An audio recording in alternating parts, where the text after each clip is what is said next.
Hello, welcome to the garage of Glittering Delights. The day after tomorrow I'm jumping on a plane flying to Faro, then getting a train and a bus to up the west coast of southern Portugal, and I'm walking the Fisherman's Trail in the Rota Vicentina back south for about 100 miles.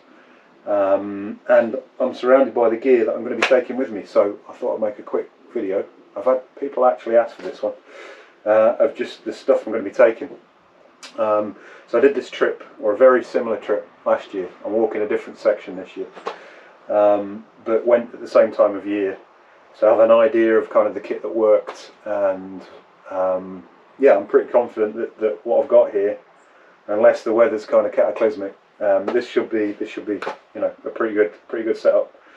So it's all going to be carried in a Osprey Exos 58, so super comfortable, really light. I'm sure people know all about these.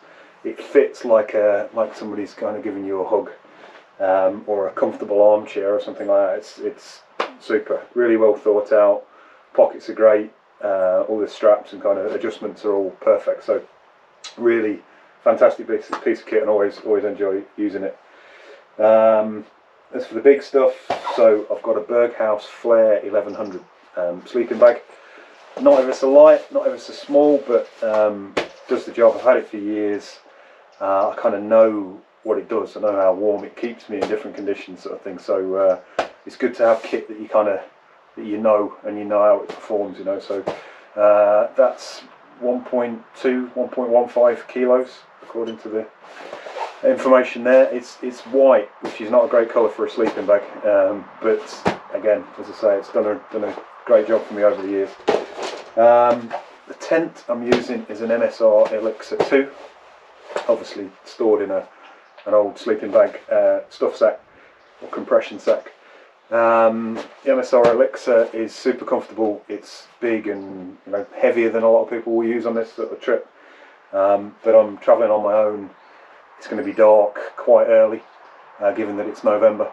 So having the space, you know, having a nice big tent that I can move around in, throw stuff everywhere, be comfortable in, spend a good bit of time in, reading, watching videos, whatever it might be.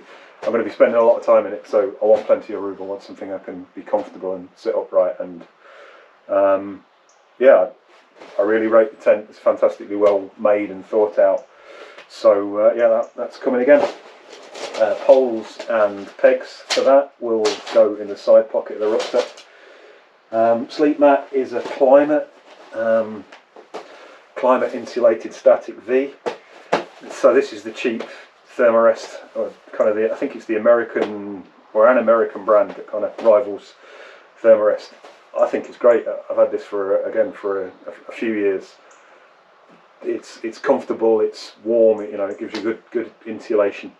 It has a kind of chevron effect on it, which means that you don't fall off so often. You don't kind of drift around the mat. You stay central on it, which is really smart. Yeah, I like that a lot. Again, not ever so light, but it does a good job, and I'd sooner have comfort than save a few grams here and there. Just as an example of that, last year when I was preparing for this trip, or the similar trip, as I say, I was weighing things, and I had the app, the Weigh My Pack app, and was, you know, agonising over grams here and there. First thing I did when I arrived in Portugal was go to the supermarket and saw a packet of digestive biscuits and thought, yeah, that'll be great, getting back to camp, having a brew with a chocolate biscuit. What more could you want? But that packet of biscuits, I think, was 600 grams, 500 or 600 grams.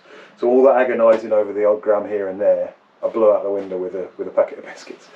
So I think the point is, a few grams here and there, it's not worth agonising over. Better to be comfortable than saving a few grams. Anyway, that's the mat. Pillow. This is a Trekology Aloft 2. It's the second one of these I've had. They're not ever so robust. They are comfortable. The strap around the back of the mat is really nice. Works well. They're a good shape, but yeah, not entirely robust, as I say. The one I had for a couple of years just sprung loads of leaks and would kind of go down through the night, and you kind of eventually your head would hit the floor, sort of thing. I've got a Decathlon microfiber towel. That's really good. I had an old microfiber towel that was useless. It was just like rubbing yourself with a piece of plastic or something. I think modern microfiber seems to have come on a bit, and this does actually soak up water, so that's good. I've got a little Opinel penknife, which always comes in handy. Cooking wise, so I'm taking Alp Kit pot and frying pan. I'm taking a Tetra coffee filter, or a filter holder, and about 25 or 30 filters, so should be enough for a 10-day trip. Bag of coffee, bag of Lavazza. I've got a MSR Pocket Rocket 2. Obviously the gas I need to buy at the other end, so I need to fly into Faro, get the bus to Decathlon, buy some gas, and then get the train to where I'm going to start. So yeah, it's bank holiday the day I arrive, so fingers crossed that Decathlon's open and I can actually get some gas, because that will stuff me up a little bit if I can't do that. I've got a very nice Castron fire steel, and what else? Gerber Complete, never go anywhere without that. If you've not seen the videos before, I'm disappointed, but this has got a spatula, spoon, spork, can opener, peeler, everything you can need. Oh, and it also turns into tongs. And that's salt, pepper and parsley. Bit of a luxury item, but just adds a bit of flavour to cooking, to camping food, which can be a little bit bland, obviously. Always carry my cook set or cooking stuff in a bag with holes in. It lets things dry out, but also you can see what you're after without kind of rummaging around in the bag. You can see where it is in the bag. Top tip. I'll take a couple of dried meals, so hopefully I'll be bringing these back with me in a couple of weeks, but just in case of emergency, if you know, don't get to a shop or struggle for food or need some calories, I'll take a couple of those with me. Likewise, a couple of bags of oats, which might come in useful. I suppose finally on food, I've got a tube of electrolyte tablets, just in terms of kind of hydration, I guess. I'll go with a Nalgene 1 litre, and then usually we'll buy a bottle of nice cold water from, you know, wherever it happens to be, the ice cream shop, the supermarket, whatever. Whenever I come across civilization, sort of thing. So this I'll try and keep full all the time, and then just drink from the other one. And I think I'll tuck away one of these a day just to help with the hydration. Last year, with the temperature being close to the sea and having the kind of constant wind and just being outside all the time, kind of non-stop for 10 days, you do get dehydrated. So I don't know if these will help, but I'll take them along for, as I say, for maybe one a day. Waterproof coat, that's just a Finisterre smock. Hopefully that won't get used. This, I'm not taking all of this with me, but once the bag's packed up, I'll put the rain cover over the top, pull that as tight as I can go, and then this is pallet wrap, which is kind of thick cling film. So I'll wrap the whole thing in this once it's packed up. Leave a couple of loops kind of sticking out just for lifting the bag up, and the idea being that will stop any snags of any of the straps or loops or anything on the rucksack catching on conveyor belts, luggage belts, which would really spoil the trip if I rip the rucksack. So yeah, so I'll wrap it all in that, and somehow I'll work out a way of taking some of that with me so I can wrap it up on the return journey. What else? Flip-flops. Don't need to talk about flip-flops. Rain cover for the rucksack, which, as I say, I'll cover the sack in once it's packed. I use a Petzl, whatever this is, ticker, I think. It's not a ticker. It's a Petzl head torch that doubles as a lantern in the tent. So if you put it into this little white bag and then hang that from the roof of the tent, as you can see, you've got a bit of a lantern. So it does two things. So that's always good. It's a rechargeable battery in there as well with a USB. So it's a handy bit of kit. In terms of electronics, I guess I've got an old 20,000 milliamp hour power bank, which will charge the phone many times. Will charge GoPros and things like that if needs be. Heavy but reliable. All the cables I'm going to need, and yeah, just a three-way. So a couple of USBs, USB-C for the GoPro stuff, Euro adapter obviously. That's that. Yeah, first aid kit, and this thing, which is it's called a safe card, I think. Yeah, so it's a Life Venture safe card, and it's for ticks. So I watched the video. I hate ticks. You might have seen that previously on the channel, but can't stand the things. Watched a video of somebody walking the same area of Portugal, and they were struggling with ticks. So this has got a magnifying glass and a couple of pullers for getting ticks out. That's the thing I really don't want to have to use while I'm out. So electronics wise, yeah, just finishing off GoPro stuff. So obviously the camera that's on there and the media mod. I've got 5 batteries in total. I've got the little lamp and the foam wing cover. That'll be it, along with the tripod. So this is the GoPro own brand. Yeah, it's pretty shonky, but it does the job. It's quite light and easy to go in the pocket of the rucksack. So yeah, that'll be coming. Yeah, toiletries. So this is toilet roll, shovel, some antibacterial hand gel and wet wipes. And yeah, let's talk about shoes. So these are New Balance Hierro Foam, something like that. This is the Gore-Tex version.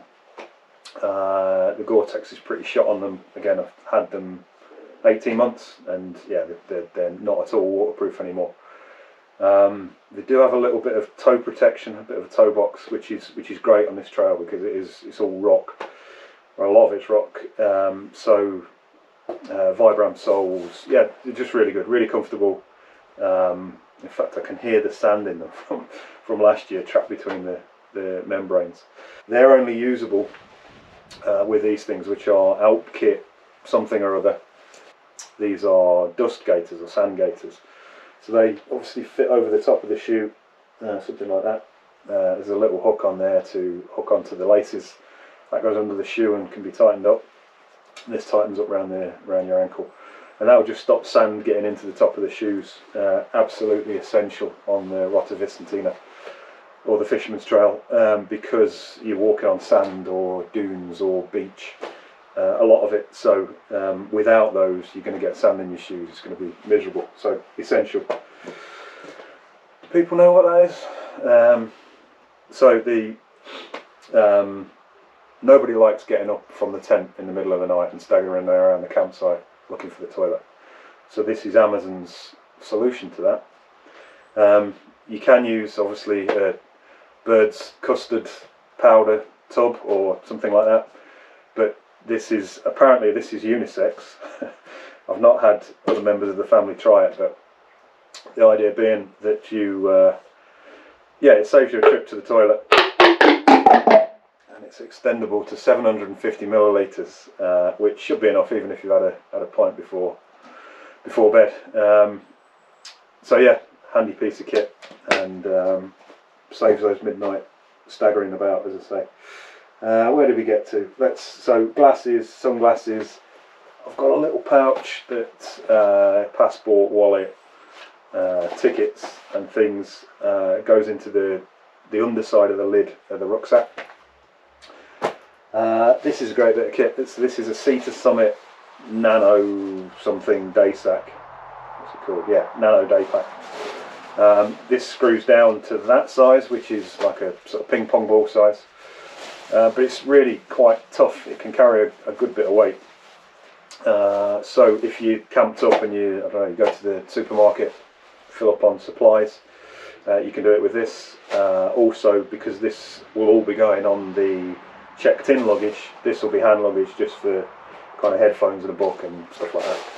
So I'm taking a book, which is Bill Bryson, A Walk in the Woods. I read this 20 years ago and seem to remember I really enjoyed it. saw it in the shop the other day and thought, I'll read that again. I needed a book to bring with me, so I thought that'd be suitable. So looking forward to getting stuck into that. Pair of headphones. I never walk with headphones, but maybe for around the campsite, or yeah, just when you need a bit of company sometimes, just putting the radio on or a podcast, whatever. Earplugs. The campsite in Lagos is right in the middle of the city, and last year there was a guy riding a Harley Davidson around the kind of perimeter, the outside of the perimeter wall around the campsite sort of thing. He seemed to be doing laps all night. This is just for that guy. So clothing wise, that's a Patagonia Micropuff, I think it is, the cheap one, the cheaper one, not cheap. I did get it half price because it's sky blue and nobody wants a sky blue coat for the outdoors. That's a bag of underwear. I think just 3 pairs of underwear, a couple of pairs of socks, cap for keeping the sun off, neckerchief or handkerchief just for wiping stuff, wearing around the neck just to keep the sun off again. Clothing wise, Montane trousers, super thin, absolutely ancient these things are, but they're fine just for kind of in the evening, just when you need some long trousers. This is an arcade belt. I absolutely love these things. If they weren't €30 a piece, I'd have them on like every pair of trousers I own. They're just excellent, super comfortable, nice and robust, and yeah, excellent. They are Decathlon trail shorts, really good, really comfortable, really stretchy, so comfortable all day sort of thing. I've got a shirt for the evenings, just a cotton shirt just to wear to look a bit more presentable. That's an old mountain biking top, which again is nice and kind of airy. It's got ventilation in the right places, so I'll be walking in that. It's also got a little tiny pocket on the back, which is useful, and a cleaning cloth for sunglasses, which makes it just handy. And that is a Fjallraven sun hoodie, which super soft material, made from plastic bottles or whatever, but really nice, long sleeve, nice and airy, and just super comfortable for kind of, you know, starting off in the morning wearing something like that. So that's clothing. That's all right. That's everything. So yeah, hopefully that was interesting in some way. I'm going to pack it all into the rucksack now, and yeah, I think the only thing that's missing is toiletries, which I hopefully can get from the airport, the little kind of travel ones. Otherwise, we're good to go. I'm going to pack it all into the rucksack. I'm going to wrap it up as I was describing earlier, once I'm sure that everything's in it. And yeah, I'll see you in the next video, which will be, hopefully, will be the story of the trip. Maybe part 1. I imagine I'll break it into a couple, but yeah, really looking forward to it. And yeah, hopefully you'll tune in for the next part of this adventure.